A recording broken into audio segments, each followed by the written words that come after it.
ಕ್ರಿಸ್ತನನ್ನು ಪ್ರತಿಫಲಿಸುವಂತೆ ನಿಮ್ಮ ಆತ್ಮಗಳನ್ನು ವಾಕ್ಯದಲ್ಲಿ ಬಲಪಡಿಸುವ ಅನುದಿನದ ಧ್ಯಾನ. ಇಂದಿನ ಧ್ಯಾನದ ಶೀರ್ಷಿಕೆ, ಜೀವವಿರುವವರೆಗೂ ಶುದ್ಧೀಕರಣವು ಮುಂದುವರಿಯುತ್ತದೆ.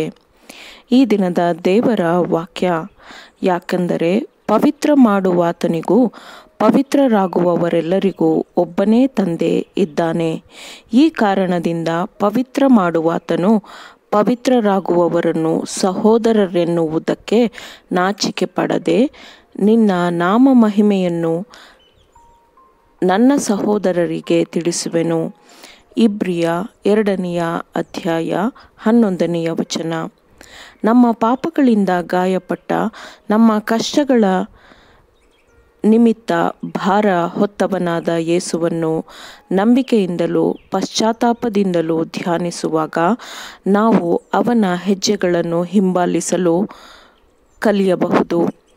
ನಾವು ಆತನನ್ನೇ ದೃಷ್ಟಿಸುವ ಮೂಲಕ ನಾವು ಆತನ ದೈವಿಕ ಹೋಲಿಕೆಗೆ ಬದಲಾಗುತ್ತೇವೆ ಮತ್ತು ಈ ಕೆಲಸವು ನಮ್ಮಲ್ಲಿ ನಡೆದಾಗ ನಮ್ಮ ಸ್ವನೀತಿಯ ಬಗ್ಗೆ ನಾವು ಮಾತನಾಡುವುದಿಲ್ಲ, ಆದರೆ ನಾವು ನಮ್ಮ ಅಸಹಾಯಕ ಆತ್ಮಗಳನ್ನು ಅವನ ಅರ್ಹತೆಗಳ ಮೇಲೆ ಹಾಕಿ ಯೇಸುವಿನ ನೀತಿವಂತಿಕೆಯನ್ನೇ ಉನ್ನತೀಕರಿಸುತ್ತೇವೆ. ನಮ್ಮ ರಕ್ಷಕನು ಯಾವಾಗಲೂ ಸ್ವನೀತಿಯನ್ನು ಖಂಡಿಸಿದ್ದಾನೆ.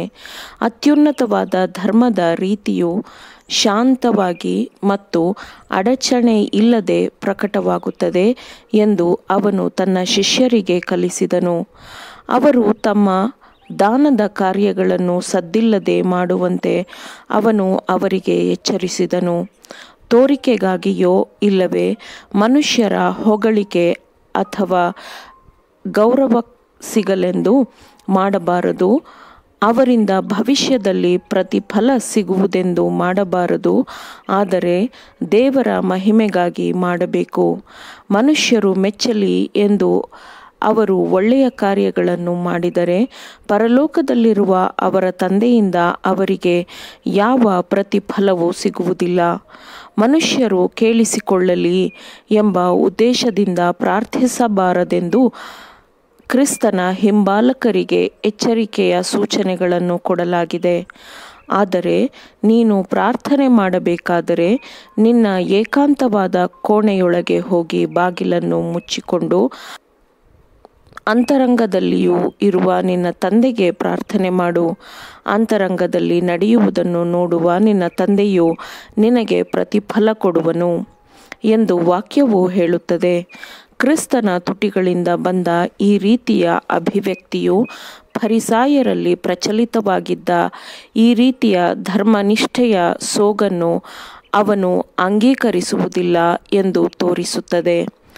ತೋರಿಕೆಯಲ್ಲದ, ಆಡಂಬರವಿಲ್ಲದ ರೀತಿಯಲ್ಲಿ ಪಶ್ಚಾತ್ತಾಪ ಮತ್ತು ನಮ್ರತೆಯಿಂದ ಮಾಡುವ ದಯೆಯ ಕಾರ್ಯಗಳು ಉದಾತ್ತ ರೂಪವನ್ನು ಪಡೆದುಕೊಳ್ಳುತ್ತದೆ ಮತ್ತು ಧಾರ್ಮಿಕ ಆರಾಧನೆಯ ಕಾರ್ಯಗಳು ಅತ್ಯಂತ ಅಮೂಲ್ಯವಾದ ಪರಿಮಳವನ್ನು ಹೊರಸೂಸುತ್ತವೆ ಎಂದು ಕ್ರಿಸ್ತನ ಪರ್ವತದ ಮೇಲಿನ ಪ್ರಸಂಗವು ತೋರಿಸಿಕೊಡುತ್ತದೆ. ಶುದ್ಧವಾದ ಉದ್ದೇಶವು ಕಾರ್ಯವನ್ನು ಶುದ್ಧಗೊಳಿಸುತ್ತದೆ. ನಿಜವಾದ ಶುದ್ಧೀಕರಣವು ಸಂಪೂರ್ಣವಾಗಿ ದೇವರ ಚಿತ್ತಕ್ಕೆ ಅನುಗುಣವಾಗಿರುತ್ತದೆ. ಬಂಡಾಯದ ಆಲೋಚನೆಗಳು ಮತ್ತು ಭಾವನೆಗಳನ್ನು ಅದು ಜಯಿಸುತ್ತದೆ ಮತ್ತು ಯೇಸುವಿನ ಧ್ವನಿಯು ಹೊಸ ಜೀವನವನ್ನು ಜಾಗೃತಗೊಳಿಸುತ್ತದೆ. ಅದು ಇಡೀ ಜೀವಿಯನ್ನೇ ವ್ಯಾಪಿಸಿಕೊಳ್ಳುತ್ತದೆ. ನಿಜವಾಗಿಯೂ ಪರಿಶುದ್ಧರಾದವರು ಸರಿ ಮತ್ತು ತಪ್ಪುಗಳ ಮಾನದಂಡವಾಗಿ ತಮ್ಮದೇ ಆದ ಮಾನದಂಡವನ್ನು, ಚಿಂತನೆಗಳನ್ನು ಮಾಡಿಕೊಳ್ಳುವುದಿಲ್ಲ. ನಿಜವಾದ ಶುದ್ಧೀಕರಣವು ದೈನಂದಿನ ಕೆಲಸವಾಗಿದ್ದು ಜೀವವಿರುವವರೆಗೂ ಮುಂದುವರಿಯುತ್ತದೆ. ಅನುದಿನವೂ ಶೋಧನೆಗಳೊಂದಿಗೆ ಹೋರಾಡುವವರು, ತಮ್ಮದೇ ಆದ ಪಾಪದ ಪ್ರವೃತ್ತಿಗಳನ್ನು ಜಯಿಸಿ ಹೃದಯದ ಮತ್ತು ಜೀವನದ ಪರಿಶುದ್ಧತೆಯನ್ನು ಬಯಸುವವರು ಪರಿಶುದ್ಧತೆಯ ಬಗ್ಗೆ ಹೊಗಳಿಕೊಳ್ಳುವುದಿಲ್ಲ. ಅವರು ನೀತಿವಂತಿಕೆಗಾಗಿ ಹಸಿದಿರುತ್ತಾರೆ, ಬಾಯಾರಿರುತ್ತಾರೆ. ಪಾಪವು ಅವರಿಗೆ ಅತ್ಯಂತ ಪಾಪಮಯವಾಗಿ ಕಾಣುತ್ತದೆ.